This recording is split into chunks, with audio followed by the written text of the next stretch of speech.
Il est près de 18 heures lorsque les Tubisiens découvrent ces images à la télévision, dans les cafés. Réaction immédiate, les supporters sortent dans les rues de Tubize où c'est la braderie.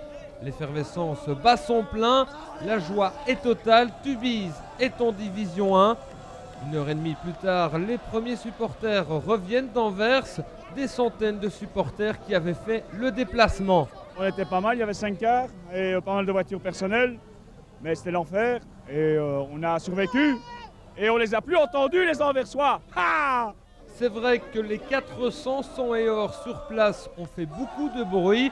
De retour à Tubize, ils attendaient tous le quart des joueurs pour faire la fête qui avait déjà été bien entamée par les supporters tubisiens qui n'en reviennent toujours pas de leur victoire. Je dois me pincer, je n'y crois pas. Demain, ça sera sûrement, mais c'est un rêve. Mais maintenant, on doit risquer, c'est tout. Qui risque rien n'a rien et on verra bien l'année prochaine ce qui se passera, mais allez, le Brabant wallon a besoin de ça. Tubize, c'était quoi avant?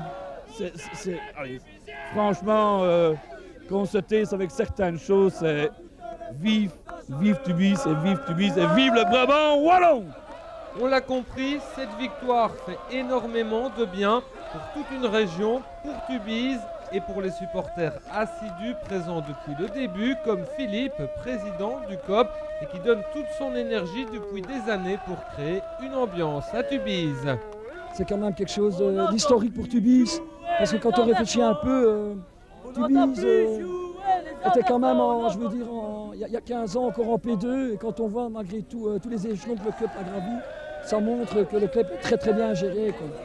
Et désormais, c'est l'élite pour le club Brabançon wallon qui jouera donc la saison prochaine contre les Standards Genk Bruges ou encore Anderlecht. Les jeunes du Cru, eux, joueront aussi contre ces grands clubs, ce qui ne fait pas trop peur à Sébastien, très minime à la FC Tubize. On va espérer gagner contre les grandes équipes, parce qu'au tournoi, on l'a déjà montré qu'on pouvait gagner contre les grandes équipes, contre Genk, Malines. Alors cette année, l'année prochaine, on va essayer de gagner contre les grandes équipes. Aujourd'hui, tu es fier d'être Tubizien, pourquoi? Je suis fier d'être Tubizien parce qu'on m'a raconté quand j'étais pas encore né. Après, quand j'étais né, on m'a dit Tubize, à chaque fois qu'ils ont été en P1 et tout, maintenant je suis content que je sois à Tubize. C'est vrai qu'en 15 ans, ce club a grandi à toute allure. Maintenant, c'est l'AD1. Et à quelques minutes de l'arrivée des joueurs, l'ambiance monte encore d'un cran. Et puis, sur le coup de 20h, le quart arrive. Et là, c'est la folie. La joie est énorme. C'est d'abord la fête près du quart. Puis un podium est improvisé sur une place. Les joueurs sont pris d'assaut, eux qui n'imaginaient pas recevoir un tel accueil à Tubize. Non, franchement, on ne pensait pas à ça parce qu'en voyant les supporters qui étaient quand même nombreux au stade de l'Antwerp, je crois qu'on ne s'attendait pas du tout à ça, quoi. Mais c'est vraiment génial. Est-ce que vous vous rendez compte de ce que vous avez réalisé ou ce sera peut-être pour demain? Ça, c'est la fête ce soir? Ouais, ça va être la fête ce soir et se rendre compte, ça sera durant la semaine parce que là, on ne se rend pas vraiment compte. Aujourd'hui, ça va être la fête, ça c'est sûr, ça c'est certain. Tubize en D1, le rêve est donc devenu réalité.